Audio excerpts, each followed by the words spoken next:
तो सकाल ब्रेकफास्ट करदे अंगूर अच्छी तो कल रात में नहीं आसती तो सकाल सकाल खाईदे। हेलो एवरीवन, जय जगन्नाथ, गुड मॉर्निंग। आपको स्वागत करुँचे नुआ फ्रेश ब्लॉग रे। तो काली जमती खरा होता प्रबल तो भाविली सकाल सकाल पलैया ड्यूटी कम स्टार्ट करदा 11टा बेलू पूरा घर को पलि आसवा।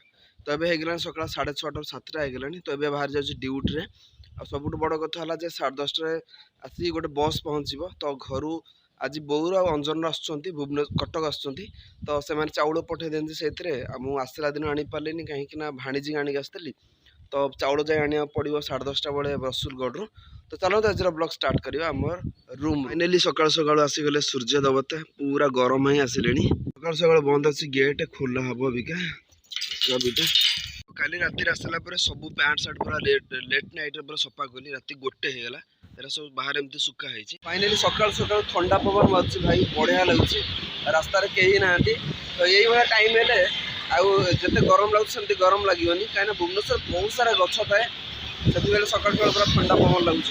सामने रहा मंचेश्वर रेलवे जो माने ट्रेन फैन सब तैयारी करा जाउची।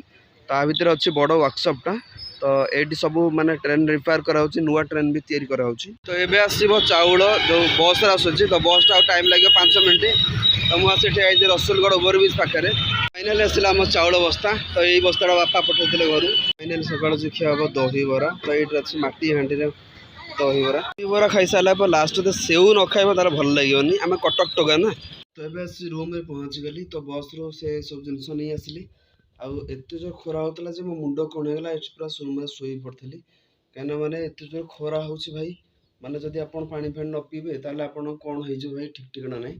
तो जस्ट एवं रूम में पहुँचे शोई पड़ी आधा घंटा पाखापाखि है। आसीगला आम खाइबा पखाड़ भात जो गरम हो भाई पखाड़ तो खाइबा ही दरकार ता संगे रहा बो पठेला बड़ी भजा काकुड़ी तो यहीटा को ही मिसेई खाईदे। तो टाइम आसीगला 4टा बेला तो शोई पड़ी खरा बेले खाई पी जस्ट एवं आस पहुँचे रसुलगढ़ तो ये उठेबी एटीएम पैसा कहीं मो एटीएम छाड़ दे आसी तो मो सांग को अकाउंट पैसा ट्रांसफर कले सी मत उठेकी दब महान व्यक्ति ना छाड़ दे एटीएम टा घरे। तो फाइनल पहुँचल एटीएम एरिया से पैसा उठेर अच्छी टाइम होगा संध्या एवं स्टार्ट होगा मार्केट पूरा भिड़।